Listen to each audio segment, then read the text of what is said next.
আমি মোহাম্মদ জাভেদ হাসান, ইপিলিয়ন গ্রুপে আছি, assistant manager India style engineering ডিপার্টমেন্টে। এখানে ট্রেড ফেয়ার এসেছি মানে ইন্ডাস্ট্রির বিভিন্ন গুরুত্বপূর্ণ মেশিনগুলো সম্বন্ধে জানার জন্য, যেগুলা সামনের দিনগুলোতে ফ্যাক্টরির কস্ট কমিয়ে দিবে, প্রোডাক্টিভিটি বাড়াবে। মেইনলি আমার ইন্ডাস্ট্রিয়াল ইঞ্জিনিয়ারিং ডিপার্টমেন্টের মেইন কনসার্ন হচ্ছে কস্ট রিডাকশন।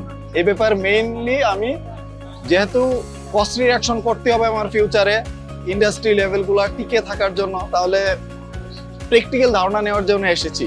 এবং অনেকগুলো এরকম ফিউচার লিড দিবে এরকম মেশিন আমি পেয়েছি কনসেপ্ট। আমরা আমাদের ফ্যাক্টরির ফুল ম্যানেজমেন্ট স্টাফে এখানে এসেছে, আমরা দেখতেছি এরকম প্রায় 5 থেকে 6টা মেশিন আমরা পেয়েছি, যেগুলা দেখা গেছে 3 জন ম্যান পাওয়ারের কাজ একজনে করতে পারবে, বা 3 ঘন্টার কাজ 1 ঘন্টায় করতে পারবে। আমাদের factory overall cost per minute reduce করবে। এবং ফিউচারে অবশ্যই কস্ট পার মিনিট যদি রিডিউস না করি তাহলে গার্মেন্টস টিকবে না বাংলাদেশে। মেইন কনসেপ্ট এটাই, সিপিএম কমাইতে হবে।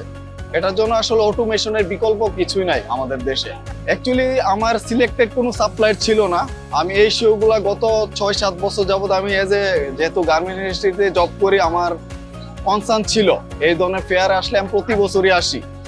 এবং সাপ্লায়ার অ্যাকচুয়ালি নতুন নতুন অনেক সাপ্লায়ারও এখানে এসেছে, স্পেশালি বিটুনি যে সাপ্লায়ার, ওটা আমার ভালো লাগছে। বিটুনি গ্রুপ যেটা, ফোকাস গার্মেন্টস টেক যেটা ভালো লাগছে। এবং ওদের কিছু মেশিন আমরা অলরেডি নিয়েছি, গত 6 মাস যাবত আমরা রিসার্চ অ্যানালাইসিস করতেছি, আমার ভালো লাগছে।